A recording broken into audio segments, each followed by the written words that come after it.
Welcome to Professor Pincushion. In this video, we're going to be doing Simplicity Pattern 2172, which you can pick up on the Simplicity website at simplicity.com. This is actually a series where we'll be completing the whole steampunk dress seen here. These are both the same dress, just in different fabric. In this series, we'll show you how to create the jacket, bustier, and skirt. In this particular video, we're just going to be focusing on the jacket portion.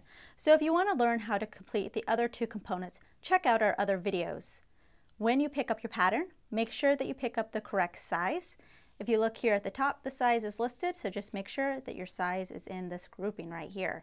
So now we're going to be looking at the jacket and what we're going to actually be focusing on in this video. Here's an example of the coat that we're going to be making today. It has a lot of great details in it. You can see it has the contrasting ruffles around the neckline and the bottom of the sleeves. It has 4 buttons down the front and it's tied in the back. So let's get started in looking what we're going to need in order to complete this project. The first thing we're going to see when we flip our pattern envelope over is up here at top box, fabrics. So this is going to be a list of suggested fabrics that they recommend you using for these projects. So you see a long list here, and this is not saying that these are the only type of fabrics you can use. If you find a fabric you like that's similar in weight to these fabrics, go ahead and use them. I'm sure it's going to be fine. Here we have notions. So this is additional items that you're going to need in order to complete this project. The first thing listed is thread. So for all your projects, for all your fabric, you're going to need matching thread, and it's fine if you use all-purpose thread. It's probably recommended just to use the all-purpose thread. Next, we have them separated out into different projects. So you have the coat, the bustier, and the skirt. So behind each of these categories, they're telling you what you need specifically in order to complete that specific project. So for the coat, I'm going to need 4 7/8" buttons, 2 small swivel hooks, and 1 decorative pin. Now I know that the swivel hooks and the decorative pin is for accessorizing the jacket. So if you want to do the way that they have it exactly, then go ahead and purchase these additional items. If you kind of want to put your own spin and do your own decorations, then you could probably just get the 4 buttons that are listed behind the coat. And it's going to be the same thing for the bustier. So you're going to need a 12" separating zipper. Make sure that it says separating. And then you need a hook and eye and 14 3/8" buttons. The skirt needs 1 7" zipper and a hook and eye. Next, we're going to get to body measurements. So this is going to tell you what size you're going to be. You're going to match up these measurements as best you can, and then you're going to come down and you're going to see what size it is. So we have the bust, waist, and hip. So what you're going to do is go across for the bust, find out which one works, and see if the waist and hip also fits. Then you're just going to go down and you're going to see what size you are. So if you need more help on finding out your body measurements, go ahead and watch our tutorial on how to take your measurements for sewing on our website, because that'll give you a clear idea on how to use this and how to find out what size you are. Once you know your measurements and your pattern size, then you can go ahead and figure out how much fabric you're going to need. So in our case, we're doing the coat, and my measurements, I'm going to be doing a size 12, which is listed here. So all I do is just follow down the line, and then I get how much fabric I'm going to need. So for the coat here, it depends on whether or not you're working with 45" fabric or 60" width fabric. So this is going to be the width of the fabric. Now you can find this out by reading the bolt or the end of the bolt that the fabric comes on. So if you need help in figuring that out, then check out our tutorial on the fabric bolt. So we have it on our website, and we can show you exactly where this information is listed. In my particular case, I'm using 60" fabric. So all I do is go across, and then I go down from where size 12 is, and it says I'm going to need 3 5/8 yards. So once I have that, I'm going to write it down, and I'm going to continue looking under here because there's obviously a lot more information that we're going to need besides just the fabric for the main part of the coat. So contrast. This is for the ruffles around the neckline and also on the sleeves. So they're saying 3/4 yard, a 45 or 60" fabric. So they're saying it doesn't matter what the width of the fabric is, you're going to need 3/4 yard. So you're going to write that down for your contrasting fabric. And then we're also going to need lining. So in this particular case, 45-inch lining, again, you're going to go across, find your size. So then I'm going to have 3.5 yards for lining. Interfacing, also another additional. So for lightweight fusible interfacing, you're going to need 3/8 of a yard. And then the chain trim. So if you want to add a chain to your accessories, you can go ahead and get 3/4 of a yard of 1/4 inch width. Now the chain, if you can't find it with the trim, I would also check in the jewelry department of your craft store. So you might be able to get it there. And also you can ask the person at the craft store whether or not they carry something like this. So they can probably help you out there. But now that I know all the fabric that I need, that's what I'm going to ask for when I go to the fabric store and I'm getting all this stuff cut out. Pull out the first page of your directions and you'll see something like this. So over here we have the front and back views of the different items we're going to be making. And over here is a diagram, which is a breakdown of all the pattern pieces that are included in this pattern. You'll see there'll be a number next to each of them. These numbers go with this little handy list down here. So you can see here, coat front has a number 1. So this piece, number 1, is right here. The nice thing what they did is they grouped all of the different components together. So for instance, if you're making the coat, you'll see all these coats are all grouped together, so you don't have to keep jumping around if you're just making the coat. So 1 through 14 is for the coat. So if you're going to do the coat, you need to cut out all these pieces, and they show you all the shapes up here. For the bustier, you're going to cut out pieces 15 through 19, and for the skirt, it's going to be 20 through 24. So that's the breakdown of the pieces that you need to cut out of your tissue paper. Here's an example of one of the pattern pieces that's on our tissue paper. So if you remember in the last part, I talked about the numbers that you would have to cut out depending on what you're going to make. You need to keep track of those numbers because if you look at this pattern piece, there's a number right here. So if I was doing the bustier, then I would definitely need to cut out piece number 15. Now when you're cutting it out, what you need to be careful of is that you're cutting out the right size. You'll see here and here we have a series of lines. These are the different sizes that are just printed as one pattern piece, and then you just cut on the line depending on what size you're cutting out. So if I'm doing my size, the size 12, I would be cutting out on this line right here because there's size 12 and there's a little arrow that points to that line. If I was doing a 6, again, I would follow the line which points to this outside line. So I'd start here and I would cut along and carefully try to keep track of it.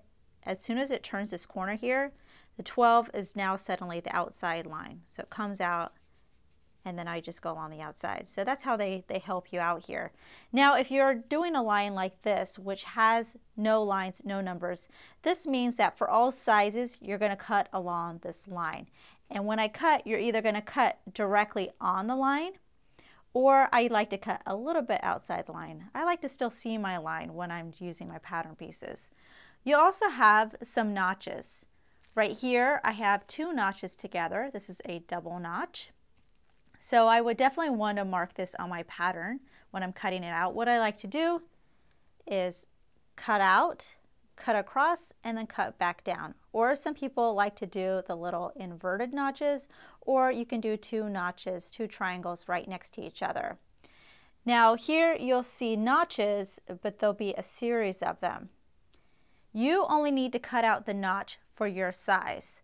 So this one right here on top is for size 12.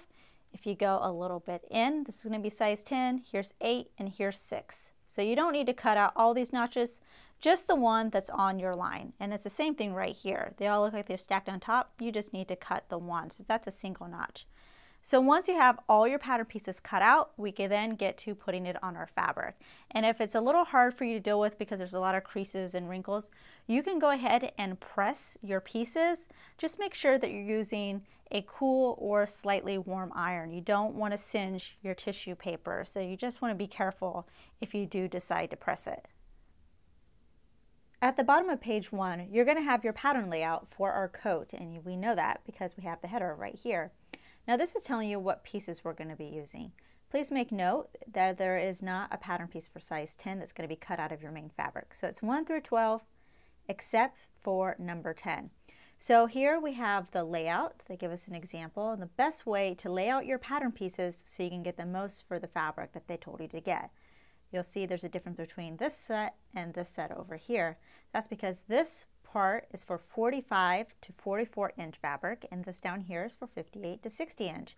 So depending on your width is the map that you're going to use. So if your fabric happens to be 58 and 60, then you're going to consult this layout right here. Now you'll notice that some will be shaded and some will be white. If we look up here above it, there's a little key here. So the shaded means that the pattern side has the printed side down towards the fabric. And then if it's white, it means the print is facing up towards you. So that's just what it means. So this is just normal. The print is faced up toward you, and this means it's upside down. So the print is being faced towards the fabric. So I'm just going to move this back down so we can look at this a little closer.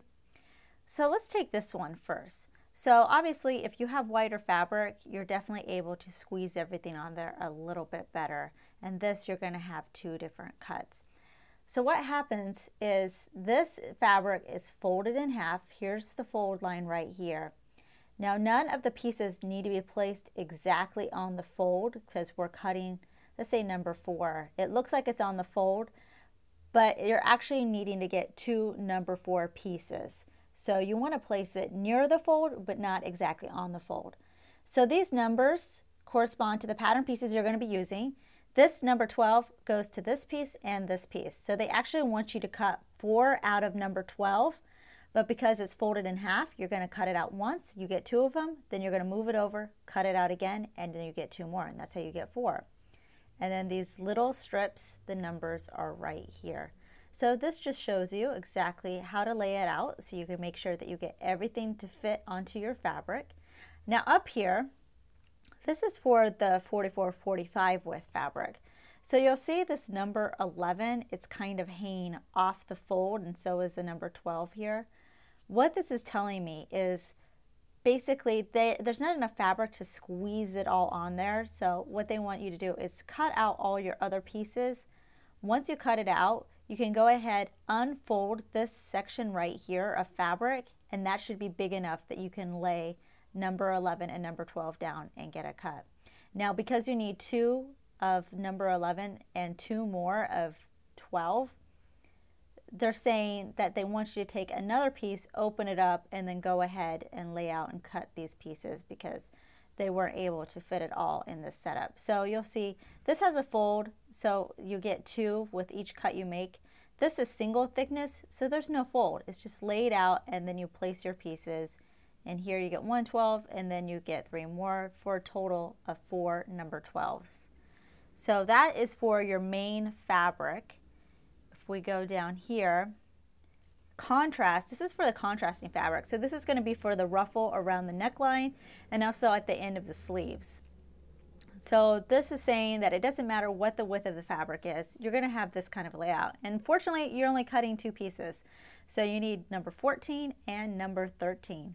Double thickness means it's folded in half, or there's 2 layers. So you do 1 cut and then you get 2 number 14s and 2 number 13. So we still have more to cut. Let's move over to this side.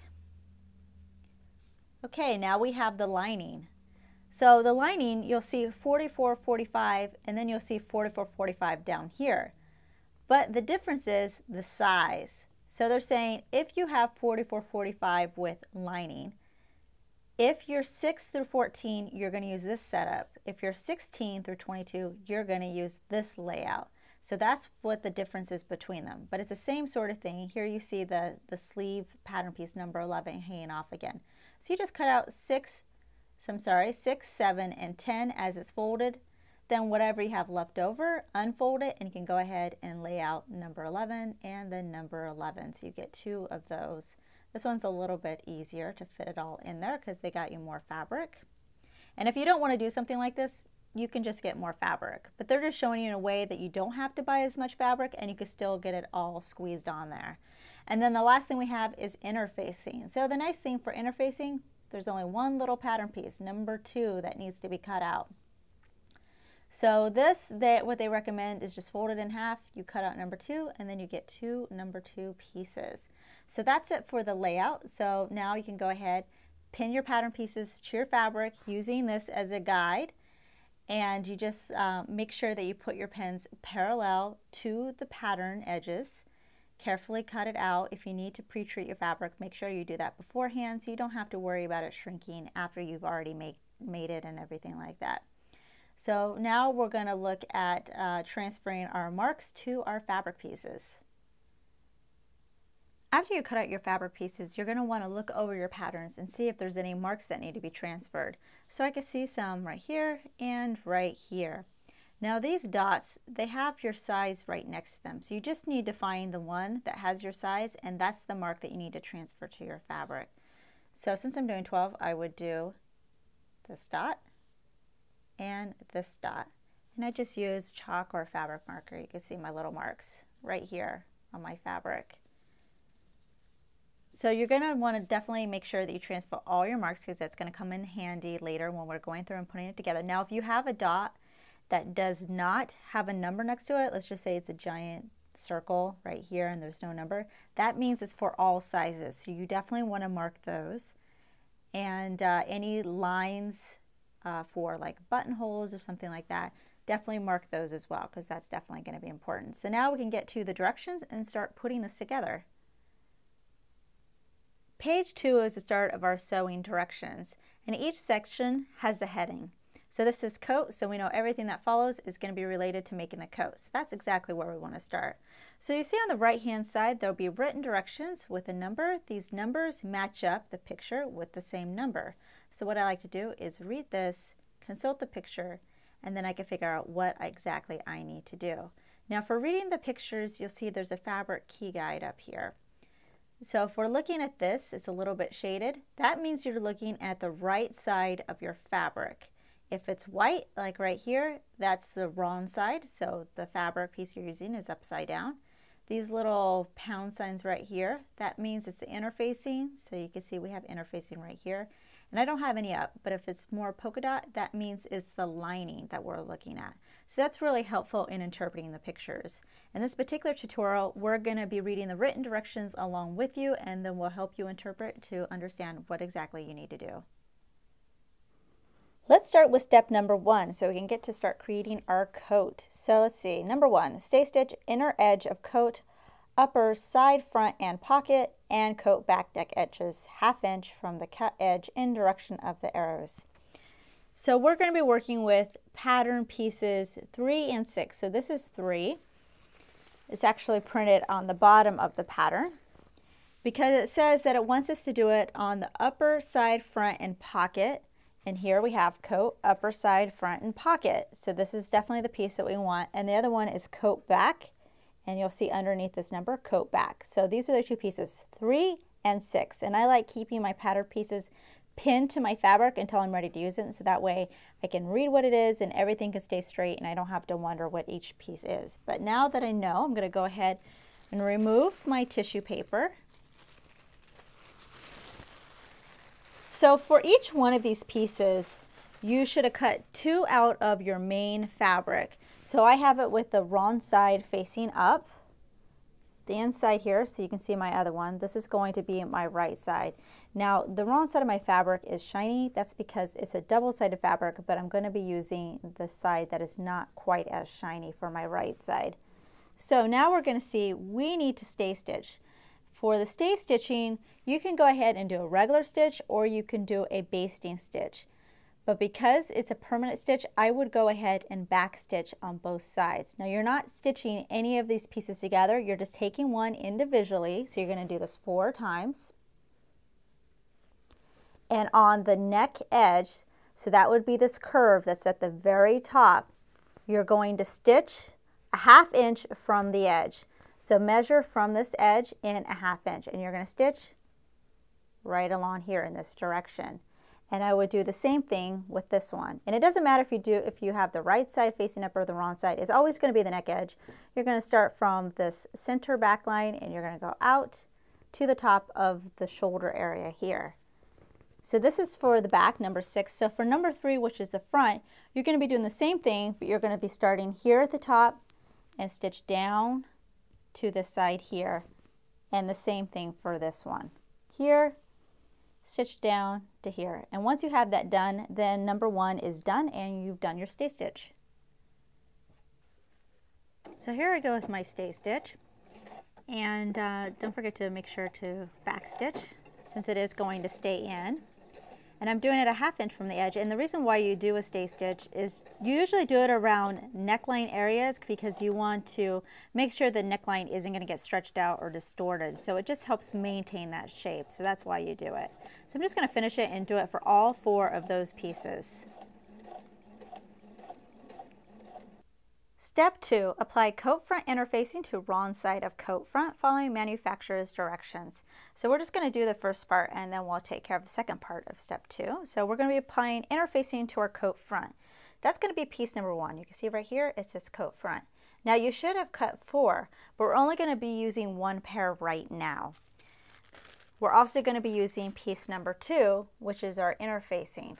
So if this was the wrong side of my fabric, looking at the pattern piece like that, I would take my interfacing and I would line it up to the edge like that because this is going to be where we place our buttonholes and our buttons. So that's why we need the interfacing there. So I'm going to remove my tissue paper. I have my wrong side facing up and you can see this is a pair because if I put them wrong side facing up, they actually have these little notches on opposite sides. I'm going to go ahead, take my interfacing now. And for my interfacing, I'm going to make sure that the side that has the texture, so that's the glue bubbles, is going to go to the wrong side of my piece here. I'm just going to line everything up. Line it up. And I have my iron heating up, so it's all ready to go. So once I have those laid down, I'm going to carefully place my pressing cloth over it, and I'm just using an old pillowcase for this, and carefully lay it down so you don't shift anything underneath. Then you just spritz it so it gets damp. You're going to take your iron, carefully place it down over the area, hold it down for about 5 seconds, and it's nice because it's fairly small, and then I'm going to carefully lift it up and put it down in the next area. So I'm not just shifting it back and forth. And once it's done, you can always test it. Carefully remove this. And see right here how this came up? So that means I need to add some more in this area, a little bit of dampness and heat.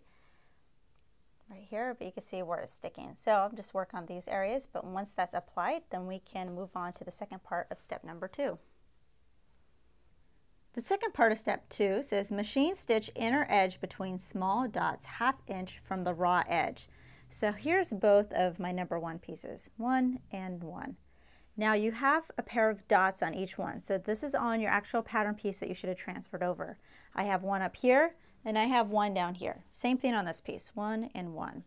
So just like you did with the stay stitch when you did the neckline, 1/2 inch from the edge, you're going to stitch between this dot and stitch all the way down and stop here, and do the same thing on this piece. Step 3, with right sides together, pin coat pocket facing to upper edge of coat lower side front, matching small and large dots. Stitch upper and notched edges between small and large dots, back stitching at dots to reinforce seam.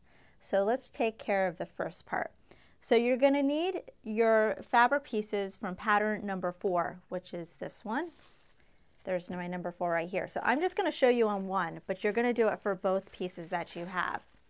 The other piece we're going to need is the one that looks like this, number 5. So I have it with the right side facing up. I'm going to grab my number 5 piece. Now the right side is going to go to the right side of this. And on your pattern piece, both of them have a large dot and then they have a small dot in this one little nook area. So definitely transfer those. So I'm going to make sure my large dot matches up with the large dot on number 4, and then the small dot matches up with the small dot on number 4 as well. So you only need to pin in this area here because that's where we're going to stitch. And for this pattern, we're going to do a 5/8 inch seam allowance. So that's going to be our standard seam allowance as indicated in the general directions on page 1.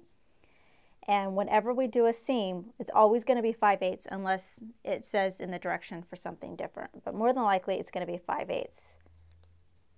So once I have this all pinned, you're then going to take it to your machine and you're going to do that 5/8 seam allowance, starting at the dot, the big dot, and you're going to go here, pivot, come down to the point, pivot, and then you're going to stop at the small dot. So for both these areas, the big dot and the small dot, you're definitely going to back stitch. Maybe do it a couple times because we definitely want this area to be reinforced because this is going to help with our pocket. I'm going to start at the small dot when I stitch this. So don't forget that you definitely need to do a back stitch at each of your dots. I'm going to do it a couple times because I really want to reinforce this area. So I'm just using a regular width stitch whenever I do a seam. And I'm just having it right along my 5/8 mark. Being careful not to run over any of my straight pins. Now when I get to a corner, like I'm coming up to my point pretty soon, I'm going to actually sew probably about right there. You know, you're not going to the edge of the point because now we're going to go across the other side. I'm going to keep my needle down, lift up my foot, pivot, and see this side, it lines up perfectly with my 5/8 line. So that's perfect. And then I'm just going to continue on to the other side until I get to the large dot. So if I get to the next corner, I'm going to do the same thing. I'm going to pivot, leaving the needle in the fabric and the foot up. And then once I have it where I want it, just put the foot down and continue sewing. Once I get to that other large dot, I'm going to back stitch a few times just to reinforce the area. After you finish stitching your seam, you're going to want to trim all your seam allowance. So it's maybe a 1/4 of an inch left on there because you don't want to have any left. Any place where you have a corner, such as right here, you're going to want to trim it off. Definitely be careful that you don't cut into your stitches. So I did that corner, and this corner too. So this is the end. This is where the small dot is. So I just cut a slit almost to my stitch, and then I just cut a little bit on each side in order to create this little notch right here. Once you have that done, you can go ahead, turn the whole thing right side out. And because you have that tight corner here, you might need to use a straight pin in order to help you get everything out. So I would just grab a straight pin. I grab one and just have it help me get it out. But once you have it all out, you can go ahead and press it so it looks nice and neat. I've already done one. So there is how it's supposed to look. And once you have that done, you can move on to step number 5. Step 5, with right sides together, pin lower edges of coat, upper side, front, and pocket facing together. Stitch double notched edge. So now you're going to take your pieces that are pattern piece number 3. So this is the one where you did the stay stitch at the neckline, and if you don't know which one's which between 3 and 6, number 3 is the one that has the double notched edge right here at the very bottom. So if you have double notches at the bottom, that's going to be the number 3 piece. So I have it with the right side facing up, and now I'm going to grab the piece that we just completed in the last step. So this is the side, and here's the pocket facing here. So what I'm going to do, I'm going to lay it down with the pocket facing in the back. So this is the pocket facing side right here going towards my number 3 piece. And I'm going to take this long piece and I'm going to move it out of the way. And you'll see at the bottom of your pocket facing, you also have an edge with a double notch. So this is going to line up with the bottom of this length right here. The right sides are together. So it's right side to right side.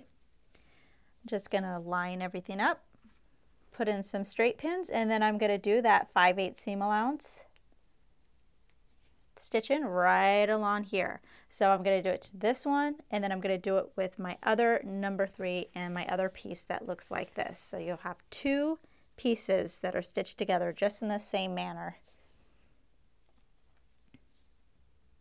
Step 6, on outside, pin lower side front to upper side front, matching small and large dots. Baste raw edges together, turning upper edge of lower side front to outside along fold line, forming flap, press. So what we have, this is the seam that we just created, connecting our top side to our lower side here. So here is the lower side front, and I'm just going to put it back to the way it was originally when we placed it. So everything lines up like that. Now on this piece, you should already have marks from your pattern. So there's a large dot and a small dot. These dots are going to match the ones that you had originally lined up for when you placed on your pocket facing. So there's one I have for up here, and then right here in this corner I have the small one. So I'm also going to make sure that the raw edges line up with the raw edges here, and the same thing here. Raw edge here lines up with raw edge here. So all I'm going to do, bring that up, and I'm going to pin it. And I'm going to do the same thing on this side. So I'm going to pin all the way down, and you're only pinning to the end right here where you have the end of your seam allowance. So let me just throw a pin down there so we know where we're stopping. And then the same thing over here. So matching the small dot with the small dot. And then I'm going to pin all along the side until I get to the end of the seam allowance here. So let me just throw another pin in. Then you're going to take it to your machine and you're going to do a basting stitch. So that's the largest stitch you can do on your machine. You don't have to worry about doing any back stitching because this stitch is just to hold these sides together so we can continue working with it. And once we do a couple more seams attaching other pieces, there'll be a permanent stitch. So it's just to hold everything together. So you're going to baste from here to here and from here to here. So I actually have that done on my other one, so let me show you that. Move this out of the way, bring this one in this way. So here's my other side. All right, and you can see I basted from here to here and here to here. Now on your lower side front and your pocket facing, there were lines connecting the large dot with the small dot. So I've already drew a line connecting those just like it's on the pattern piece. It might be kind of hard to see. But now what we're going to do is you're going to take this extra little top part right here that kind of sticks out funny. You're going to fold it down to the bottom of the piece and fold it right on that line that should have been transferred for your pattern piece. So I'm just going to fold it, make sure I'm going right on the line. All right, and then you're going to press it, you're going to press that down, and what do you have? You just created a pocket and you didn't even know it. So there we have one pocket, and I'm just going to do the same thing on my other piece, and then we can move on to the next step. Step 7, with right sides together, pin coat front to completed coat side front at side front seams, matching small dots. Stitch keeping flap free, trim seams. So here's the piece that we just showed in our last seam. Here's the pocket with the flap and everything like that. I just turned it sideways so we'll be able to see more of it because we're going to be working in this area here. Now you have some more dots. I have a dot up here and I have a dot down here. So this is what's going to come into play. You're going to take your front piece. So this is the piece that has our interfacing attached to it. I have this right side facing up, so you should be able to see the pocket and the flap. I'm going to take this, so the side with the interfacing should go up towards this area, and then the skinning piece is going down towards this area. I have a small dot here on the top of this piece, and I have another one down here. Remember we did that stitch right down the side from dot to dot, so that's exactly the area we're working in. So I'm going to match up this small dot with this dot, and the dot down here with this dot down here, and I'm going to make sure that all my raw edges are also lining up and my double notch here is also meeting up where it's supposed to. Now I'm going to pin all along the side here. And just like we did before, you're then going to do your seam, connecting these two pieces. Just make sure that when you stitch, you keep this free. We're not going to stitch this down right here. So if it's getting in the way, you can just kind of move it out of the way so you don't accidentally stitch it. After you sew these two pieces together, don't forget to trim your seam because we don't want to have a lot of bulk building up beneath our coat. So I just trimmed it so it's about 1/4 inch left. Step 8, stitch center back seam and coat back. So now we're going to be working with the piece number 6. So this is the one where in the step number 1 we had done the stay stitching right in the neckline. So we have the short neckline, short neckline. This is both the pieces. I just have them right side together. Now when we have this piece, you'll notice on one side, the side that's closest to the neckline, there's going to be a triple notch, and then on the other side there is a double notch. On this side, the side with the triple notch, you're going to pin and do a seam from the top of the neckline all the way down to the very, very bottom of this piece. So to make sure you do it right, when these are stitched together, you should be able to open this up and have a smooth neckline. So that's what's going to create that. So all you have to do, stitch your 5/8 seam allowance and go ahead and press your seams open. Step 9, fold loop in half lengthwise with right sides together. Stitch a scant 1/4 inch from fold edge, stretching loop while stitching. So now we're going to be working with piece number 8. So you should have 2 of these. I'm going to use one right now as an example. I'm going to put it up with right side up. And obviously one side is going to be the longer side, and that's a side that we're going to fold half. So you're going to fold in half lengthwise with the right side on the inside, all the way down. So all the way along the whole length. You're going to go ahead and pin it, and then you're going to stitch it. So here's one example that I've already done. It's already been stitched. And you're actually going to stitch it 1/4 inch from the fold, not from the raw edge, but from the folded side. So from here, the fold, to my stitch line is 1/4 inch. And as I'm stitching it, I'm going to slightly be pulling it as it's going into the machine. You're not going to be yanking it, just slightly pull it as it gets fed into the machine. And since it's cut on the bias, that means it's going to have a little bit of a stretch. Even though your fabric may not be stretchy at all, it should still have a little bit. So once you have that done, we're going to move on to the next part of step 9, which is getting ready to turn our loop right side out. All right, so we're going to finish up step 9 and do 10, all with turning our loop right side out. So to do that, you're going to get some nice heavy duty thread on a needle, and I have a decent sized needle. It's better to do a bigger one so that way it's a little bit easier to grab. And I have a big knot on the very end. I try to make a very big knot. So I'm going to start at the end, and I'm just starting to put my needle through the fold on the outside of the loop, and I'm like maybe about 1/8 to 1/4 inch down. So once I have it coming out through the middle, I'm going to go down through my casing with the eye of the needle first. So the point is going to be the last to go in there. You could try doing it the other way, but you might, I tried doing that and I poked myself a few times, so I wouldn't recommend it. So I'm going to keep my hand on the needle, and with this hand I'm going to gather the fabric onto the needle, and then I'm pulling with this hand.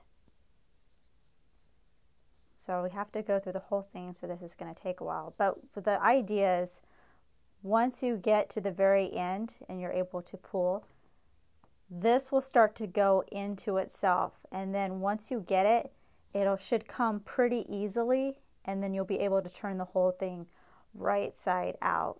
Sometimes you have to help it a little bit at the beginning by it's starting to turn, and you just kind of have to use a nail or something like that to kind of tuck it in so you can at least get it started. The tricky part is just getting it started.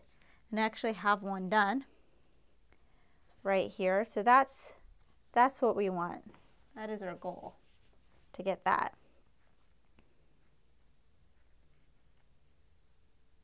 So the next step is we're going to take our long loop and we're going to cut it up into smaller pieces. Now before I said that you needed 2 of these, you actually only need 1. I'm using 2 for my demo, but you only need 1. So sorry about the confusion. What you're going to do is take this and you're going to cut it into smaller pieces that are 2 1/4 inches in length. And you should end up with 12 of them because now we're going to use them to create loops on the back of our coat. The second part of step 11 says on outside, pin loops to side edges of coat back over small dots having raw edges even based. So this is our coat back, and here's the center back seam right here. It also has a series of dots on each side. You should have 6 on this side, 6 on this side. So I don't know if you can see that, but they're there. You're then going to take your loop cuts, so these are the pieces that are 2 1/4 in length. And you're going to take it and you're going to fold it in half. The raw edge of the loop should match up the raw edge of the side of the coat back. So it doesn't matter which side you start with. You can see I've already done this side, so I'm going to go ahead and do this side. Each loop goes over a small dot. So I'm lining up the raw edge and making sure it's over a dot. And then I'm going to pin it. And I like it with the seam side down. So when I fold it in half, this is the top, this is the bottom, so I have the seam side going in this direction. I mean, it doesn't really matter, you can do it any way you want, but that's just the way that I prefer it. So you're going to pin it once you have it lined up. And when you have them all pinned, so I'm going to continue doing these other ones, you're then going to come along and you're going to baste on your machine. So that's the largest stitch. You don't have to worry about a back stitch. Just go right down the line. So that's going to temporarily tack these to your back without having to keep the pins in there. So that's going to be helpful for when we do the next step. Step 12, with right sides together, stitch coat back to coat side back at side back seams. So here we have the coat back, and this is where we had just put our loops on. So I have this right side facing up. Now I'm going to grab the coat side back. So this is piece number 7. We haven't done anything with this one yet. So I'm going to pull just one, and we're going to stitch our regular 5/8 seam allowance on this side and on this side. So we want to match the top, the bottom, and also any notches that we have. So I'm just going to lay it, and you see one side at the top has the double notch and one side has a single notch. So this double notch definitely goes on this side. Now that I have right side to right side, I'm going to match the notch first. Grab my pins here. And I'm also going to match each of the ends. And I'm just going to pin the whole thing. And then I'm also going to grab my other number 7, which I have right here. And I'm going to do the same thing on this side over here. So flip it so it's right side together, and then just pin it all the way down. So that would complete our back once you have it stitched. And don't forget, after you stitch it, to press your seams open so it'll look nice and neat. All right, moving on to step 13. Stitch coat front to coat back at shoulders and side seams. So here is my coat back. You can see it better that way.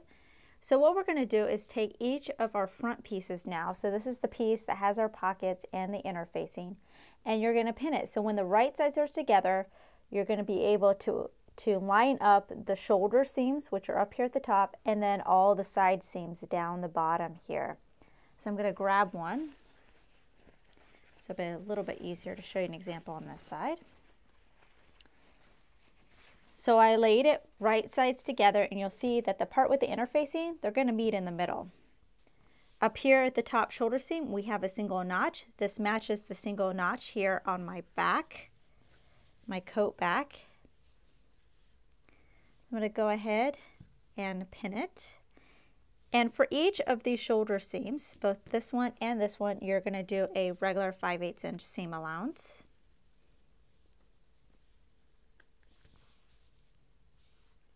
And you don't have to worry about stitching this area or stitching this area. It's just the shoulder seams. So once I get that done, then I'm going to line up the side seam. Again, I have a single notch here and a single notch here. So I'm going to line it up, and you'll notice that the armholes don't line up. That's perfectly normal.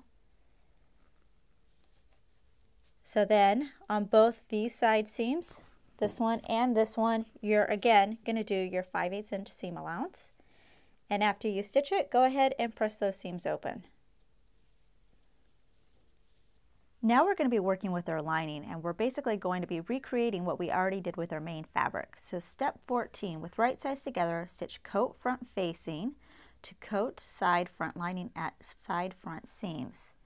So here I have my coat front and number 10, which is the coat side front lining. So in this one, the coat front, we had originally cut 4. We already used 2 in our main, and now we're going to use 2 of our other main fabric. In the coat side front lining, this is going to be 2 cut out of your lining fabric. So what we're going to do is just like we did for the main part of our coat, we're going to match up this side with the double notch, so this long side, with this side with the double notch. And you're going to do it twice because I have 2 cut out of my lining and I have 2 more cut out of this piece. So I'm just going to remove my patterns here. And don't forget to put right sides together. And all I'm going to do is just match up, make sure my notches match up. And just like you did before, you have a dot right up here at the top, and then you have a dot down here at the bottom. So you're just going to be stitching from one end to the other, making sure that your dots match and that your double notch matches. So I'm going to do it for this one, and then I have another one down here, and I'm going to do the same thing with this extra piece right here. Pinning them up, doing your 5/8 inch seam allowance, and pressing your seam open. Next, stitch coat back and coat side back lining sections together, same as for back. So now we're going to be working with the back part of the lining of our coat. So you're going to need your coat side back and coat back. Now of each of these, you should have cut out 2 of your lining fabric. So I have 2 lining fabric for number 7, 2 lining fabric for number 6. So I'm going to start with the coat back. And just as you did for your main part of your coat out of your main fabric, you're going to sew the side here with the triple notch together. So I have 2 back pieces, so I'm going to pin them together, right side together, and do my 5/8 inch seam allowance, press the seam open. And if you look on your pattern piece, right underneath the triple notch, it says center back seam. So that's what we're stitching together. So the 2 back pieces, number 6, are going to be stitched together right along the center back seam. So after you've done that, we'll pretend these are stitched together, and you're going to press them open like this. Let's say this is the right side. Then you're going to take your coat side back, and you'll see here on the edge that I didn't sew of my back piece, I have a double notch and a double notch. So on each side of my back, I'm going to have a coat side back on this side and a coat side back on this side. So you're just going to make sure that you're going to take this piece, and I'm going to lay it on top. Let me move this out of the way so it's a little bit easier to see. Just like this. So my notches match up. The right sides are together. I'm going to again do my 5/8 inch seam allowance, press my seams open, and then I would take this other piece and I would put it on this side. So then your back part of your lining is complete. The last part of step 4, stitch front lining to back lining at shoulder and side seams. So here's the back, here's the center back seam, and then the 2 side backs here, and everything's stitched together. So now you're going to take your 2 front lining pieces. So here's one. So this is the piece that has my front side lining, and then my front lining, which is actually the front facing. So this is out of my main fabric, this is out of my lining. And you're going to line it up on the side. So the shorter end on top with the notch, this is going to be my shoulder. Here is my other shoulder. You'll see the one single notch. So we're going to line these up. And you're going to do your 5/8 inch seam allowance right here. So we have a nice shoulder seam. So what we're doing at this point, we're attaching our front lining to our back lining. So they're going to be stitched at the shoulder. So I have this shoulder and then I have another shoulder over here, which I'll use with my other front lining piece. And then you're going to do the side seam. So this long side is going to line up with this long side. I have a single notch here, single notch here. And again, it doesn't matter that these armhole parts don't line up because they're not supposed to. So once I have this pinned, I'm then going to do my 5/8 inch seam allowance, and at all of these seams that you create, don't forget to press them open after you stitch them. So let's say I finished pinning this, then I would just grab this other piece and I would line it up with the end up there on that side. Remember, I have my thing running sideways. So this is the top of the coat, the bottom of the coat, and then two sides are over here. Step 15. With right sides together, pin facing and lining to coat, matching center seams and having raw edges even. Stitch front, neck, and lower edges, leaving an opening on lower edge of back between side back seams. Trim seams and corners, clip curves. So this is the lining that I just completed. The front is stitched to the back and it's right side facing up. So now that I have my lining like that, and I know it's big so you can only see part of it, I'm then going to take my main fabric, here's my coat, and I'm going to lay it on top of my lining in the same direction, right side together. So here's my right side, I'm going to lay it to the right side of my lining, trying to spread this out. And they should match up because they're pretty much exactly the same. So what I'm going to do is all along the perimeter of this whole piece, I'm going to pin it all the way around. So I'm going to make sure that everything lines up. So any seams that I have, here I have a seam for my facing. It's going to match up the seam here on my lining. So everything is going to line up, and I'm going to go all the way around the side, the bottom, the other side, and then also around the top part of the neckline up here. The only thing you do not have to pin, we don't have to pin the armholes at this time. That's right here in this middle part. You can leave that alone. So I'm going to go ahead and start pinning, and then I'm going to show you exactly where you're going to leave the opening at the bottom, because we're going to actually stitch around the perimeter, but we need to leave an opening so we're able to flip the whole thing right side out when we're done. Here's the bottom of my coat. So I've already started pinning up my main fabric to my lining. There's my lining on that side, right sides together. And I'm just about ready to start sewing all these pieces together. So stitching the lining and the coat together, the 5/8 inch seam allowance. But I need to remember to leave that opening. So they want us to leave an opening between the back side seams. So this one in the very middle, which should be in the very back of the coat, this is the center back seam. So between our side back seam, which is right next to it, and this one here, we're not going to stitch between here. So what you can do is start here, stitch in this direction, go all the way around, and then once you come over to this side, go ahead and stop. And you're just doing a regular stitch. Don't forget to back stitch. And anything between here and here, you're going to leave open so we can flip the whole thing right side out when we're done. Now, just so I don't forget, what I like to do is, at this one here, I'm going to use my pins to form an X and do the same thing here. That way I know I'm starting here, going in this direction. Once I go all the way around and I see another X, then I know to stop. So that's just my little reminder. After you've finished doing your seam, don't forget to trim your seam allowance. So I have about 1/4 inch left onto my seam allowance, and then I just clip these little notches in any of the curved areas. If you have corners, like you have a 90 degree, then you want to clip off those corners. We don't need any pointy corners. This area here where I did not stitch a seam allowance, you can just leave it as it is. You don't have to worry about trimming it right now. So we're going to move on to step 16. To understitch, press lining away from coat, press seam toward lining, lining side up, stitch close to seam through lining and seam allowance as far as possible. So what you're going to do is we're actually going to use this hole now to our advantage. You're going to pull the lining away from the outside of the coat. So this is lining side up. And here is the right side of my coat down here, or the main fabric of my coat.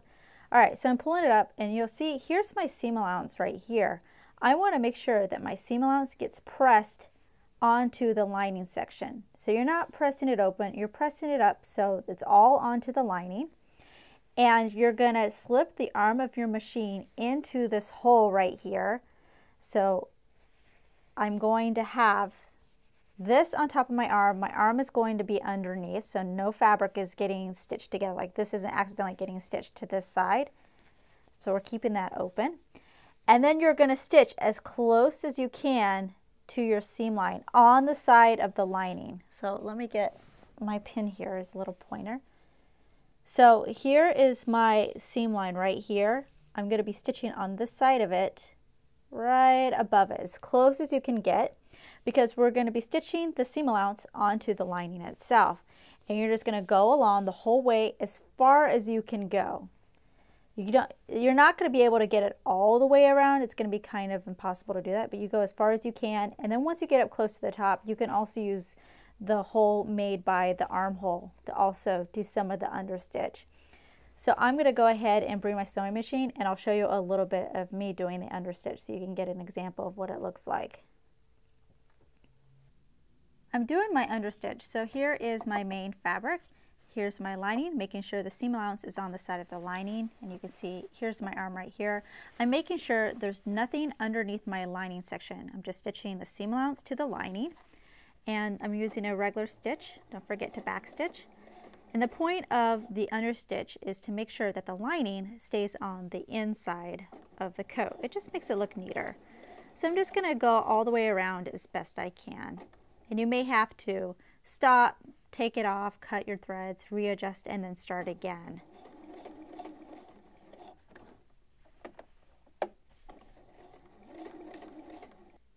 Step 17, turn right side out, turning lining to inside, press, continuing to press under opening edges of coat and lining.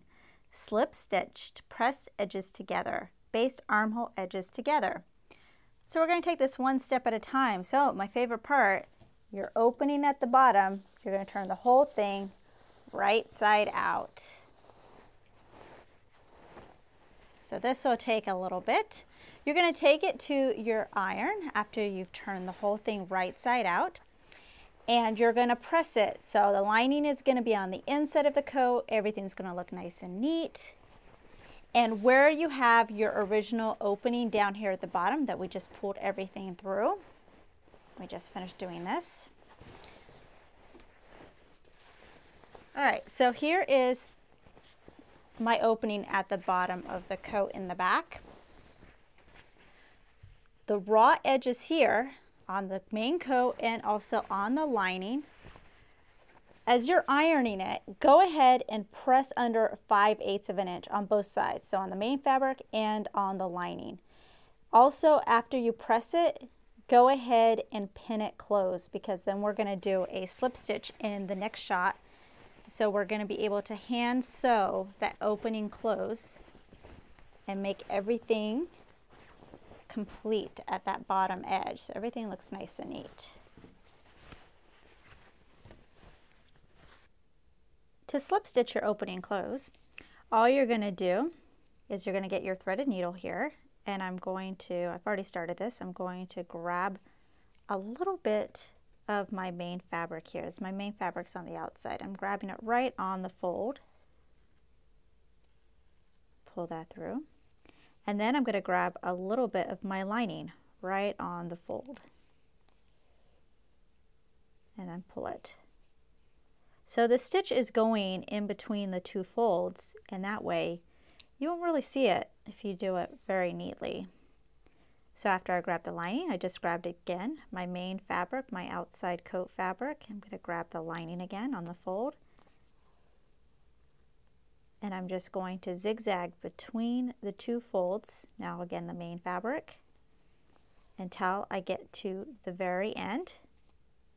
And then this area will be closed. And we can move on to the last part of step 17. To finish step 17, the first thing you need to do is locate your armholes. So I have one right here, and you have it in your main fabric, and then you have it in your lining. So all you need to do at this part is line up the raw edges of both of those. So I'm lining up the main fabric and the lining of the armhole, and I'm also lining up my shoulder seam here and the shoulder seam on the lining. Going to pin it, and you're just going to pin all the way around the whole armhole. You're also going to match up any notches you have, like I have a couple of single notches here. I'm going to line it for both of them. And on this side, I have a double notch. So I'm going to do the double notch of the main fabric with the double notch of the lining. Put a pin, and also the side seam here, the side seam of the lining, I'm going to pin together. And you're going to do this for both armholes because we have two. Once it's all pinned up, just take it to your machine and do a basting stitch around the whole thing. So that's just going to keep both the lining and your main fabric together so we can start getting it ready for putting in the sleeves. Step 18, with right sides together, stitch sleeve, flange, and facing sections together along unnotched edge, trim seam, and clip curve. So here is piece number 12, and you should have cut out 4 of them. This is the sleeve flange. Now 2 of them we're using as the sleeve flange, and 2 of them we're using for the flange facing. So I took a pair, and on that pair I did an F on each side. So that way I know, okay, this one I'm designating as the facing, and that way I can keep it straight. So once you have that done, you're going to take one facing piece and one piece that you're saying is not the facing, and you're going to place them right side together. Then you're going to pin all along this edge here that does not have the notches. So not this edge, because there's 2 notches up here, so we're not doing that. So I'm just going to pin all along this edge. I'm going to do my 5/8 inch seam allowance, and I'm going to do it for the same with the other pair. So you end up with 2 of them. So after I stitch it, here I have one that's completed. I'm going to go ahead and trim down my seam allowance. It's about 1/4 inch left, and I clip these little notches in the curve sections just like I did before. Then what I'm going to do is we're going to start with step 19, press seam toward facing and understitch facing. So just as we did when we did the lining in our jacket, we're going to see which one. So this is the facing on the back. So even though I'm still looking at the wrong side of everything, I'm going to take my seam allowance, I'm going to press it towards the facing piece. So since my facing piece is in the back, I'm pressing it in the back. And then I'm just as I did before, I'm going to do an understitch. So here is my original seam line right here. So I'm going to stitch on the side of the facing right alongside that line. So I'm getting pretty close to that line, stitching my seam allowance to my facing. So I'm going to go ahead and do that, and then we'll move on to the other parts of step 19. The rest of step 19 says, turn facing to inside pressed. Baste raw edges together to ease top of flange between notches, stitch along seam line, and 1/4 inch inside seam line using a long machine stitch. So here I did the understitching. You're going to flip it right side out. You're going to go ahead and press it so it's all nice and neat. Now up here on the top where we have our notches, between the notches you're going to do a basting stitch. So that means longest stitch in your machine, no back stitch, starting this notch, going to this notch at your 5/8 inch seam allowance. Then from that line, you're going to go up 1/4 of an inch and you're going to do another basting stitch between the notches again.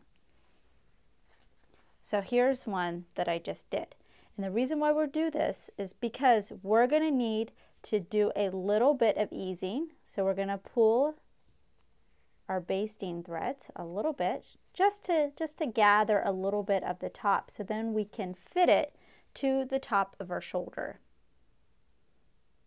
Step 20, on outside, pin flange facing side up to armhole edge of coat with center small dot at shoulder seam, matching remaining small dots. Pull up ease stitches to fit. To distribute fullness evenly, slide fabric along bobbin threads until there are no puckers or tucks in seam line. Baste.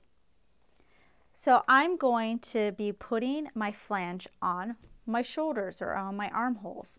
So here's one armhole right here. I'm going to grab one of my flange, and I want to make sure that when I put it on my armhole, the top of the armhole, it's facing side up. So that's why it's handy that I put a little F, so then I know which one is the facing and I can put it that side up. So we have our notches, single notch, single notch. So that's going to get pinned. Let me grab my straight pins. We have a small dot, and I have a small dot right there. It's kind of hard to see, so I want to make sure that that matches up. And I've already started gathering it a little bit. Like I said in the last part, you just pull it a little bit just to gather the fullness so it all lines up. And I'm having the raw edges of the flange go with the raw edges of the armhole. Now this circle in the middle should line up with your shoulder seam on top, like that. And see how I have this a little bit puckering? So it just means I need to do a little bit more gathering. So that'll fit. And then I have another dot back here, another dot back here, and then the double notch and the double notch. So I would do the same thing for the other shoulder on the other side. I want to distribute all my gathering pretty evenly, so then I can go ahead and base this to my coat and everything will be together. So it'll be easier for when we stitch the sleeve to it as well. Step 21, ease stitch top of sleeve, same as for flange. Stitch underarm seam of sleeve. So here's our sleeve piece now. Piece 11. So you have 2 of your main fabric, 2 of your lining. Right now we're just going to be doing the main fabric. So what we have here, this is the top of the sleeve. You should have a series of dots, just like we did for the flange. And then you also have the notches, double notch, single notch. And this is the side of the sleeve and the end of the sleeve. So let me remove my pattern piece.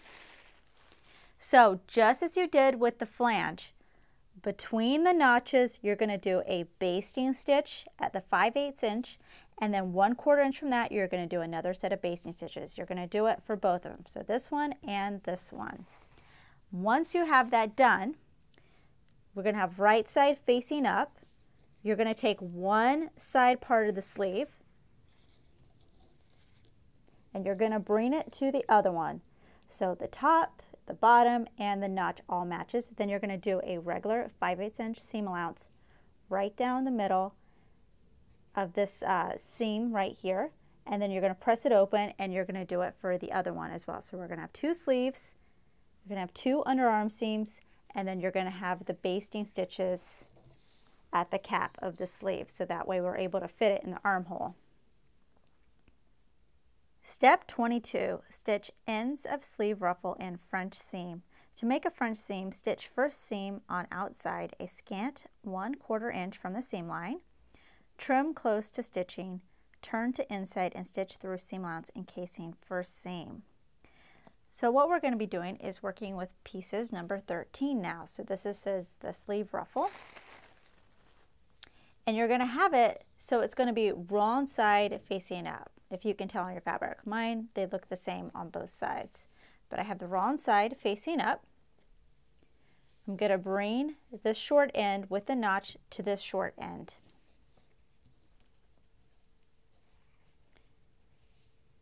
I'm going to line them up.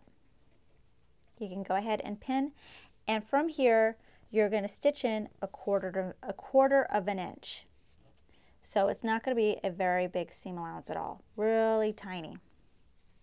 So here's one that I've already stitched.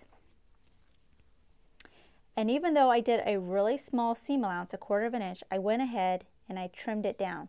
So let me show you. Here's my stitch right here, and I trimmed it all the way to here, because the next step is you're going to flip it so it's wrong side facing out again. And over here where you have your seam, you're going to fold right on that seam line. So it's right in the middle. And then you're going to stitch right next to it. Get real close to it and you're going to stitch that, and that's going to create a nice little French seam. So all this, the seam allowance in here, well, it's not that much, but that seam allowance is going to be enclosed inside that casing. So you want to make sure that after you stitch it, if you turn it over, you're not going to see any of this raw edge. So you're going to need to know where that is, and I know mine ends right about there. So that's where I'm going to do my stitch line all the way down to the very bottom of my short end here. Step 23, press up hem allowance on lower edge of ruffle. To form narrow hem, tuck under raw edge to meet crease. Press, stitch hem in place. To gather upper edge, stitch along seam line and 1/4 inch inside seam line using a long machine stitch. So we're going to move along with our ruffle. So here is one of my ruffle pieces here. Here is my French seam, and it's still the wrong side of the piece, and make sure that you press your French seam to one side. So I have it being pressed to this side. What I'm going to do next is create my narrow hem. Now it just says press up hem allowance. How you find that is if you look back at your original pattern piece, at the bottom here it says 3/8 inch hem allowed. So that's how much we're going to press up. We're going to take a cue from that. You're going to grab your sewing gauge and your straight pins. So down here on the side that does not have the notch, you're going to fold up 3/8 of an inch. It's a little bit too much. Let's go a little smaller than that. It's not much. And then I'm going to stick a straight pin in to hold it. Just going through one side. There we go. And I'm going to go all the way around the whole thing until the whole bottom edge is folded up 3/8 of an inch. Then you're going to take it to your ironing board and you're going to press this lower edge here so you get a nice crease all the way around the bottom. After you have that crease, you're going to go back through. You're going to take this top raw edge and you're going to fold it to the crease. So it's going to be a very narrow fold. And then you're going to repin it, and you're going to do that all the way around. Then after that, I usually press it again, just so it looks nice and neat. Once you have it folded that second time, you're then going to take it to your machine, and you're going to stitch right at the top of the fold, so it gets stitched to the whole piece as close as you can to that fold line, that top fold line right there. So I already have it done. On this one, you can see my little narrow hem right here. So that's the first part. You're going to do that for both of your ruffle pieces. Then the next part is we're going to be doing basting stitches again at the top. So this is going to be the top edge that has your notch, so we can gather it and create the ruffle. So that's what we need to do. So you're going to do a basting stitch at your 5/8 inch seam allowance, and then you're going to go in 1/4 of an inch and you're going to do another one. So you have two sets again that we're able to pull our threads and start doing a gather, so we can start cinching it in and creating a ruffle. Step 24, with right sides together, pin ruffle to lower edge of sleeve, matching seams, pull up gathering stitches to fit, baste. So here's the bottom of one of my sleeves, and then I'm going to grab one of my ruffles. And I already started pulling it so it would start gathering. So now what we're going to do is attach our ruffle to the lower edge of our sleeve. So this is right side out of my sleeve, and here's my underarm seam right here. And then my ruffle is still wrong side facing out. So that's going to ensure that we're going to have right side facing right side. So I'm just fitting my sleeve so that the hem edge is going up towards the top of the sleeve, and then we have the raw edge meeting the raw edge of the sleeve. So where I have my underarm seam, I'm going to line up my front seam of my ruffle. So once those are lined up, I'm going to go ahead and pin it. And then the other thing I'm going to match on the other side of my ruffle, I have a single notch, and then on my sleeve I have a single notch. So I'm going to make sure that those line up. So I'm going to stick another pin. And then it's just experimenting with pulling your basting stitches to gather it up to see if it needs to be more gathered or less gathered, just so the ruffle fits the sleeve area. So once it fits, you can go ahead and finish pinning around the edges. And you want to make sure that when you do gather it, that all your gathers aren't in one area and then the rest is straight. So you want it to be evenly distributed so it looks a little neater. And then once you have it all pinned, go ahead and baste the edges together. So they're going to be basted, and you're going to do it with your other sleeve as well. So then the ruffle is going to be attached to the bottom of your sleeve, and then we can move on to working with the lining of the sleeve. The first part of step 25 says prepare sleeve lining same as for sleeve. So here's my fabric for my lining for the sleeve, and I have two pieces. What you're going to do is the exact same thing we've already done for the sleeve. So up here between the two notches, go ahead and do your two sets of basting stitches. So one at 5/8, one a 1/4 inch away from that. And then with right side together, you're going to bring one underarm side to the other side, matching up the top, the bottom, and your single notch there. You're going to do a 5/8 inch seam allowance, and you're going to press your seam open. The rest of step 25 says press under raw edge of top of lining along seam line. With right sides together, pin lining to sleeve at lower edge, matching seams, stitch, trim seam. So here's one of my sleeves, and you can see I already have my underarm pressed open. So at the very top where I have these pins, I've already gone ahead and done it. What you're going to do all along the top of the sleeve is you're going to press over, so you're going to fold over 5/8 of an inch, because that's your seam, and you're going to press it. And I went ahead and just put pins just to hold it for now, just because I want to keep it nice and neat and keep everything straight. So after I do that, I'm going to grab one of my sleeves. So this is the outer with the ruffle at the bottom. And I'm going to insert the sleeve. So this is still wrong side out. This is right side out, because I want to make sure that it's going to be right sides together. I'm just going to pull it in here. So I have the raw edge of my sleeve with the ruffle and the raw edge of my lining meeting at the bottom here. And you want to make sure that your seam matches the seam of your sleeve, so you might have to turn it until it meets, because we want to make sure that everything gets lined up. So let's see, mine is right here, so it's pretty close. It's actually right here. And then also the notch at the bottom of the sleeve. Like I have one here, so I need to find it right here. I'm going to make sure that's lined up. And I'm just going to pin all the way around.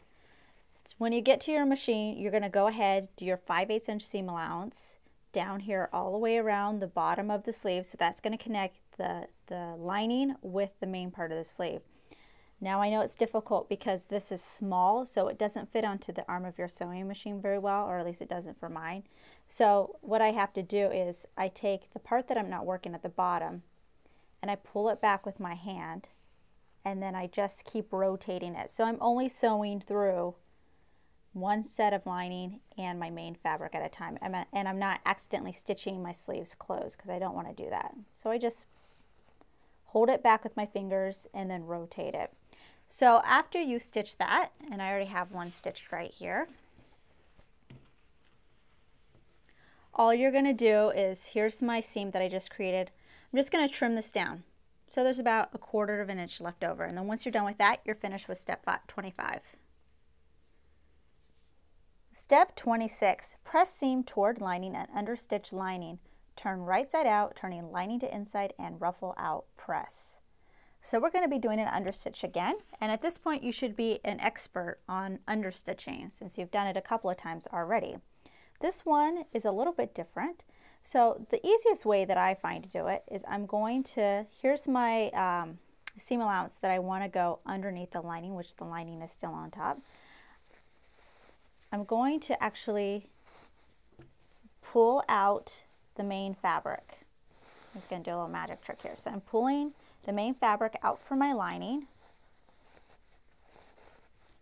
and pulling my lining right side out.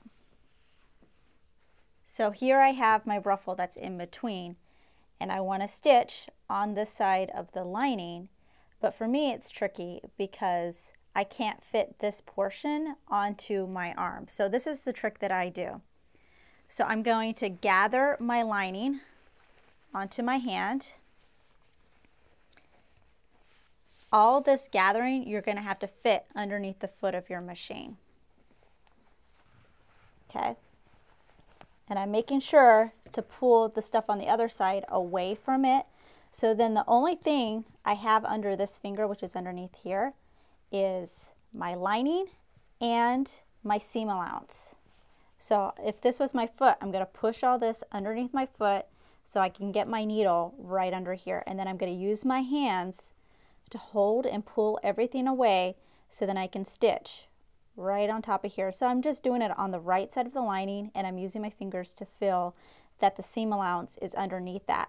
And also I just go a little ways, I put my needle down, lift my foot, I stop, I adjust it, and then I peek underneath to make sure that I'm not accidentally grabbing some of this, accidentally grabbing my ruffle, or grabbing other parts of my lining. So you have to do this very slowly and very carefully in order to do a really nice understitch for this part.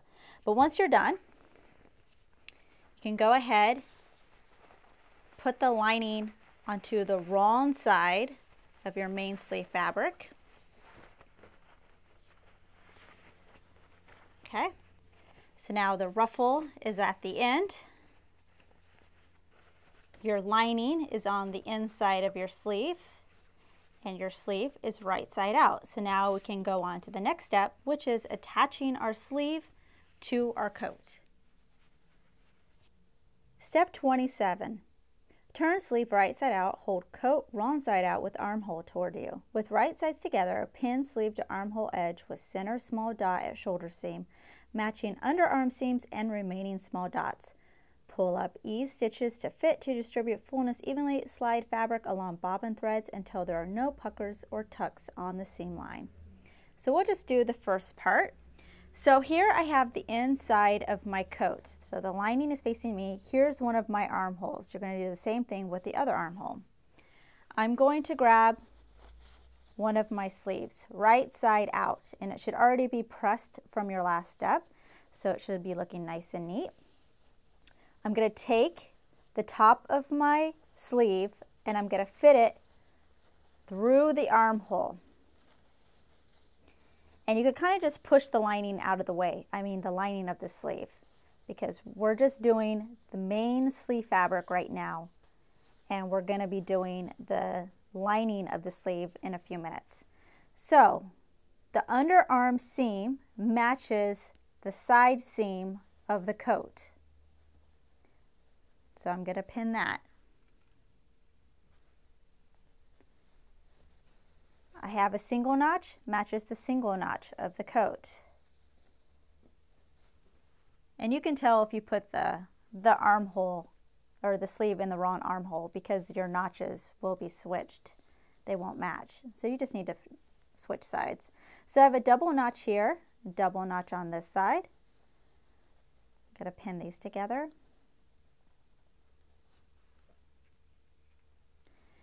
And then I have my dots. I have a dot here. This is going to match the shoulder seam, my center dot. It's going to match a shoulder seam up here. And because the top of the sleeve is so full, you're going to have to use your basting stitches you did before at the top. So you're just going to pull them, just like you did with the flange. You're going to pull it so it kind of starts to gather. I mean, we don't want it gathered so much that it looks like it's ruffles, but you definitely want to ease the top of the sleeve. So you're just doing a little bit, kind of distribute it evenly so we're not going to get any weird ruffle or tucks or anything like that. So I'm going to go ahead and start pinning this, and then I'll talk about the next part. Now that my sleeve is pinned, I can go ahead and move on to the next part of step 27. Baste, stitch, stitch again 1/8 of an inch from first stitching, trim seam below notches close to stitching, press only the seam allowance, shrinking out the fullness. Okay, so what I'm going to do is, first thing, I'm just going to baste this all together. So everything's going to be held together. I won't need to have the pins. Then I'm going to stitch a 5/8 inch seam allowance all the way around the armhole. From that stitch that I just did at the 5/8 inch mark, I'm going to go up 1/8 of an inch, and I'm going to do another stitch all the way around. So once you have those two sets of stitches, you're then going to trim your seam allowance, but only between the two notches. So my single notch and my double notch. I'm going to trim down close to my second stitch that I just created. So once that's done, you have your sleeve in your armhole. You can go ahead and just press right along your seam allowance, just so everything looks a little bit neater.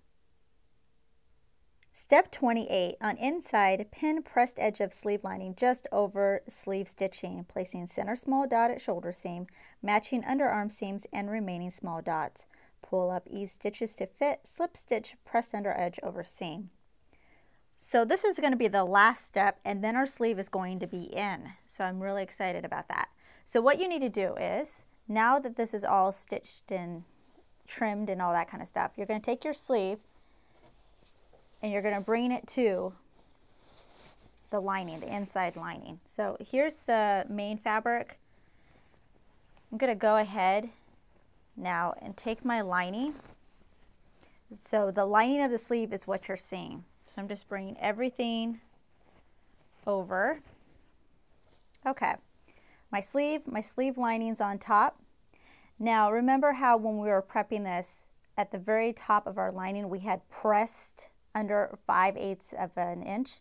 So now that's going to come in handy, because what you're going to do is, it's still pressed under. So what I'm looking here is the folded edge. I'm going to take this folded edge and I'm going to find where I have my middle dot right here, and I'm going to match my middle dot with my shoulder seam, and I'm going to place it so that the fold is going to just cover my 5/8 seam line that I had did earlier, stitching the main sleeve to my garment. So let me see, I'm going to match my dot right here, so it's going to be right over that, and I'm going to pin it. And you may have to, as you did before, pull your basting threads that you did on your lining so you can kind of ease it in, because you also want to match the notches again, the small dots that are on the side, the underarm seam with the side seam, and I have another dot and notch over here. So you're just making sure that everything matches up. And then once you have it all pinned, like if this was all pinned like this, just like you did at the bottom of the coat, you're going to get your hand sewing needle and some thread, and you're going to just do the same slip stitch before. So I grab a little bit of the lining of the coat and then a little bit of the lining of the sleeve, and just go back and forth between the two, really small stitches so you can't see it. So then it's going to appear seamless, because we're going to tuck this back into the armhole, and we're going to have the lining of our coat, and you're not going to really see the stitches between that and the sleeve. So all this raw edge is going to be hidden between the two layers. So I'm going to go ahead and pin this and then slip stitch it, and then we can move on to step 29. Step 29, stitch center back of neck ruffle in a French seam and narrowly hem outer edges, same as for sleeve ruffle. So we have more, but we're going to just take care of this first. So now we're dealing with piece 14. Here is the neck ruffle. You should have cut 2 out of this, and you'll see there's a dotted line in the middle and 2 circles. Definitely transfer that to the right side of your pieces. So I have one here, and then I have one on this side. So the first thing I'm going to do with the wrong side together, so that's on the inside here, I'm going to go ahead and just like I did with the sleeve ruffle, I'm going to pin down here where I have this double notches. I'm going to stitch a 1/4 inch seam allowance. Then you're going to trim it really close to that seam allowance. Then you're going to flip it like this. Is this starting to sound familiar again? And this is stitched together, and then you're just going to stitch right along the same part, making sure that your seam allowance is now enclosed. So that's going to be the first part that we're going to do. We're going to do that French seam on the double notch, and then we'll do the second part of this step.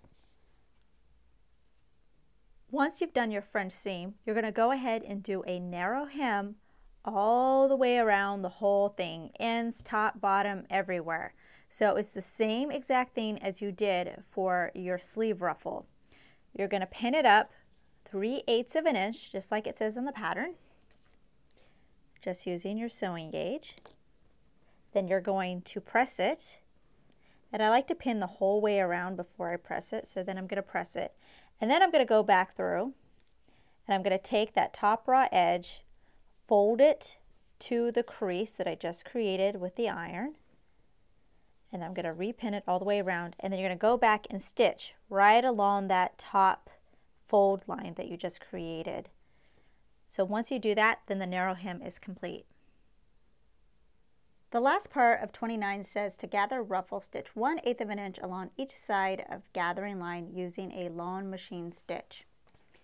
So I finished my narrow hem on the wrong side of my neck ruffle. I'm going to turn it over to the right side.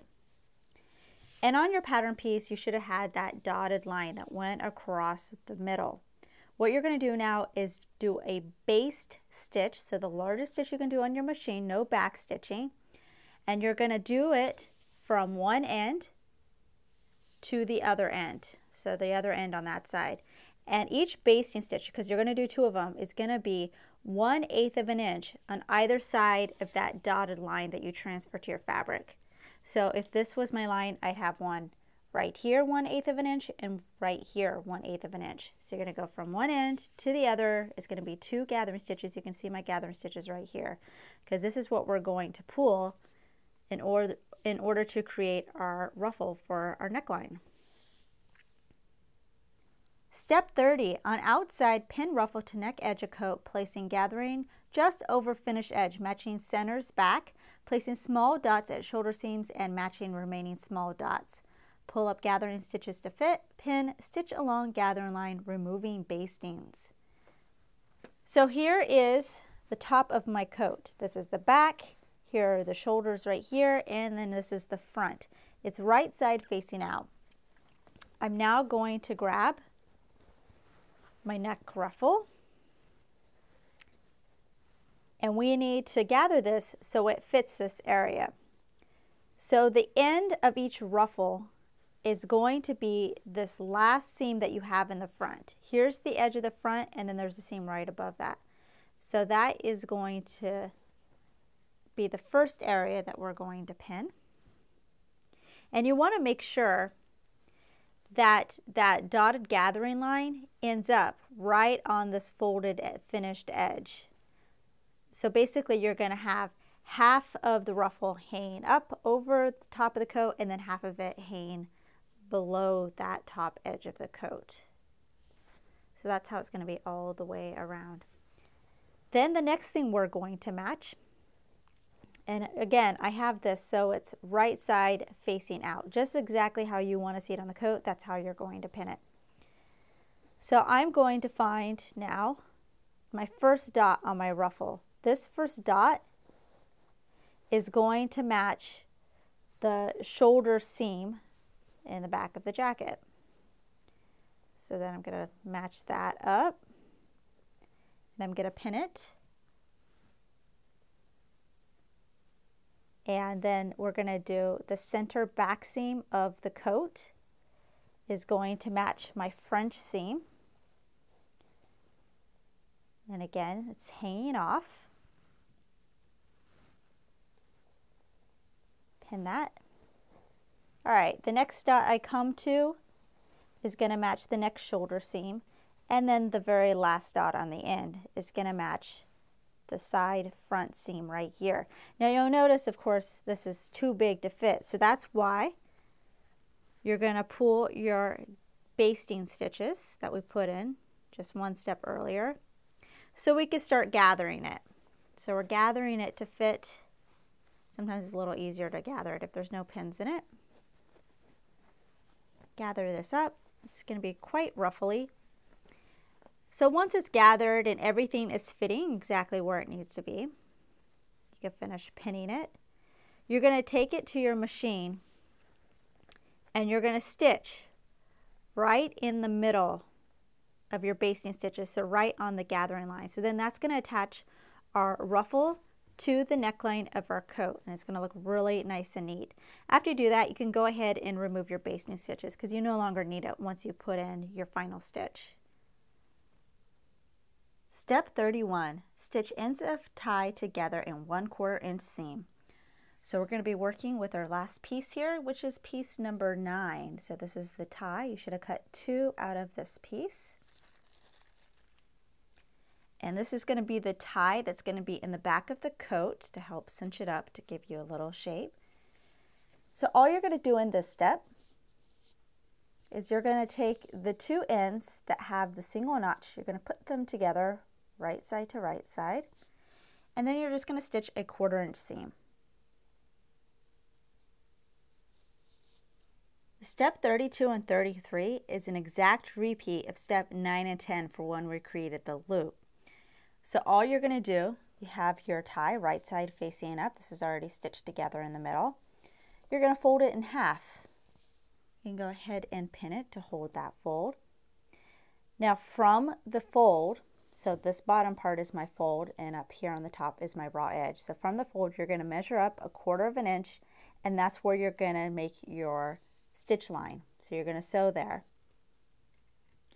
And you're just going to do a repeat where after you stitch it, you're going to take, let's say this is already stitched together, so you're going to take the heavy duty thread, stitch it through the end. Make sure it's not too close to the edge, otherwise you might rip your fabric. So a little ways in, maybe about 1/8 inch to 1/4 inch.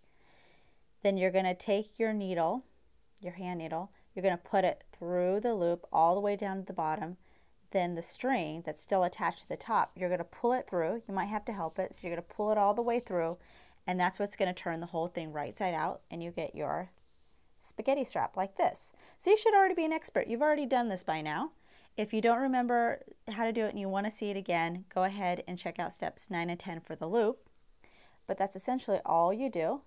And then once you do that, then the tie is complete and we can start weaving it through the back.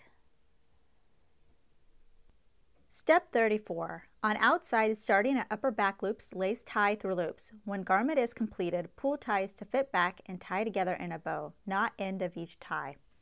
So remember when we put these loops in the very back of our coat, we're now going to use those because we're going to weave our tie through them. So we're going to start at the top part, and I'm going to get the middle of my tie, which is where I have my seam. And I'm going to go from top to bottom through the loop.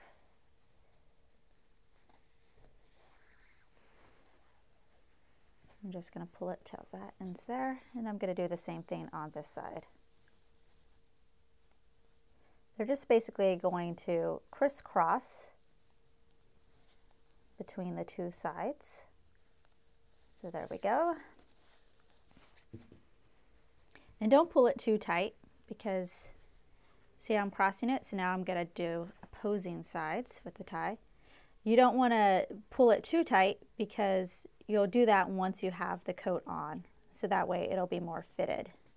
I mean, you could pull it tight, but it just means you have to loosen it when you try putting on the coat because it might be too tight for you. Okay, and then I just cross again and I do the opposite side. Once I get to the bottom, you could just tie a loose bow, and then at the very end, maybe tie a knot. Just do it in the loop like that. But don't do it until you finish going through the loops, otherwise it's going to be too hard to get it through the loops. And if you're worried about the fabric fraying, just use a little liquid sealant on the bottom, just to keep the fabric nice on the bottom. Step 35. To mark buttonholes on right front, use coat front interfacing as a guide, matching centers and placing front and lower edges along seam lines on pattern piece as shown. Transfer buttonhole markings to garment. Make buttonholes at markings. So we're going to be working on the right front piece. So this is as if you're wearing the coat, it's going to be the right side. Here is my original pattern piece for the coat front, and you'll notice that it has this dotted line right here. This is the center front. So this line is the line that we're going to line up with our number 2 piece. Remember, we just had used this to cut out interfacing, but it also has buttonhole guides, so we're going to use it for this step as well. You just need the pattern piece, and this pattern or this dotted line is going to line up with this dotted line. Now, if you were like me and you forgot to transfer this line to your number 1 piece, what I did, since I had already sewn it and the seam allowance is already built in, I took a blue pin and I drew a line right here to mark the 5/8 inch seam allowance. So that's 5/8 inch away from this edge. And then I did the same thing at the top. I marked that. So then I could just line up so my blue line goes to the edge at the top of the fabric and the edge at the side. So now I know where I need to draw my line. I just stick a couple of straight pins right on the line, and then I can carefully lift up, draw the line, and then connect them. So there's my line right there. Once I have my line, I can get rid of this piece now. I can now bring in this one. So same thing, where I need to know where my seam allowance is on the pattern piece. So from the top of number 2, I draw a line 5/8 of an inch down. So now I can line that up with the top of the front piece here. And I want to make sure that this dotted line lines up with the dotted line that I just drew for my number 1 piece. So once that is lined up, again, I use my straight pins, mark where each end of the buttonhole is. So I'm marking right in the middle of each end of the buttonhole. And I could go ahead and do them for all 4. Then I carefully lift it up, I draw the ends, and then I draw the line in between it. So once you have your lines for your buttonholes, then we can go ahead and sew them.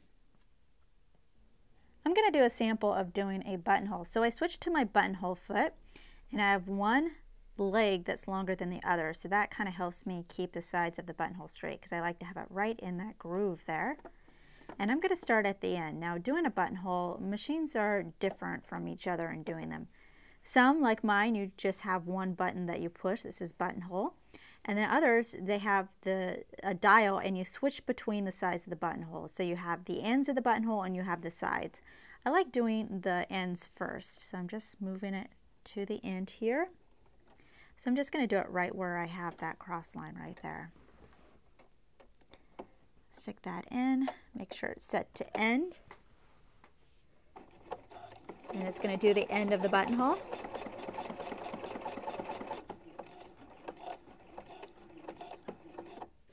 Okay, so now once that's done, I'm going to switch to do a side. And it's going to go up the side, and like I said, I like to keep it right in that groove there. So I kind of keep it straight until I get to the end of the buttonhole. And if I have trouble, like how much do I have left, I just put my needle down, lift my foot, and then I could peek under and be like, oh, I don't have that much left. So we're almost there. Okay, there we go. All right, so I'm going to put my needle down, flip it around to the other side, push the end of the buttonhole. So now it's going to do the end stitch. Okay, once it's done with that, I would definitely practice this. Like I'm practicing on a scrap before I go ahead and do the real thing, just so you can get used to it. And just because once you do it, it's really hard to take the stitches out. So definitely practice before you do the real thing. All right, so now I hit it, so now I can do the other side. And now I'm just going to do that until I reach the other end. And that's it. And then I have one buttonhole done.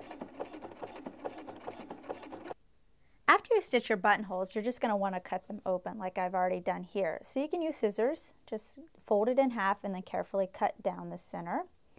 Or if you have a buttonhole cutter like this, I just place my block and then I cut down the center. You just want to be very, very careful when you do it so you don't cut your stitches. And then just to prevent some fraying, I just use a little clear liquid sealant on the edges of the buttonholes so they stay a little neater. Now the next step is we need to do button placement. So just like we had our center line, that's the dotted line on the right side, we need to do the same thing on the left side. So here's my dotted line here. If you did not draw it, you can go ahead and replace your pattern on it. I just do it with the writing side down since it's going in the other direction. And same thing, I just line up my seam allowance line with the edge and then I draw my dotted line. So then this dotted line on the right side needs to overlap with this dotted line on the left side. So it's easier to use some pins to pin it once you actually overlap it. So make sure everything lines up. And then once you have it, all you need to do is just open up your buttonhole a little bit, and I take my pencil or fabric marker right into the center, make a little dot on the fabric underneath. So here's my dots for my button placement. Once I have that, I can go ahead and grab my buttons and we'll get a little closer to show you how to sew on a shank button. The last thing I'm going to show you is how to sew on the shank buttons. There's one more step after this, which is accessorizing with the chains. And we're not going to go over that. We're just going to go over the sewing. So let's get to starting to put on these buttons. So here we have a shank button. It has a flat bottom and it either has a flat top or it has a slightly curved top like mine has. And it has a shank right here underneath. I'm going to start by placing the shank over my chalk mark that I had made for the button placement. I'm going to take my needle and thread, come up right in front of that shank from underneath, so the knot's going to be hidden on the wrong side of the garment. I'm then going to go through the shank to the other side and then take my needle and go down through the fabric on the other side of the shank. Okay. Just pull that through. Once I come through the bottom, now I'm going to go back up the top in the front of the shank. And I'm going to go through the shank and go back down. Now you want to do this about 5 to 7 times until you feel that the button is secured. So I'm going to go down one more time and then I'll show you how to finish it off. So let me just get it through the fabric here for underneath. Okay. So let's say I did it 5 to 7 times and I feel like, okay, that's good. It feels like it's on there. So I'm going to come up on one side, just as if you were going to do another stitch. And if you look carefully, you'll see my 2 stitches right here. We're just going to pretend like there's more, but there's only 2. I'm going to take my needle and come up underneath those stitches, pull my needle through. You're creating a loop with your thread here and you're going to go through the loop. So you're just creating a knot. You're going to do this about 3 times. So I go through the back, then through the loop, create a knot. After you've done this 3 times, you go back through the shank and you do it on the back side 3 times. And then after that, you just cut it off. You're just going to do that for all 4 of your buttons till they're all secured on the front. The only thing left to do at this point is to remove any basting stitches, cut any loose threads, or to remove your fabric markers. Now your coat is ready for you to enjoy. This is part of Simplicity Pattern 2172. We're doing the Steampunk dress series. So if you want to learn how to create the bustier, which is underneath this jacket right here, or the skirt, check out our other tutorials. Enjoy your new coat. Make sure to check out our other videos and visit ProfessorPincushion.com to view our complete library with well over 100 sewing video tutorials. New tutorials are released regularly, so make sure to subscribe to be notified of the next release. Thanks for watching!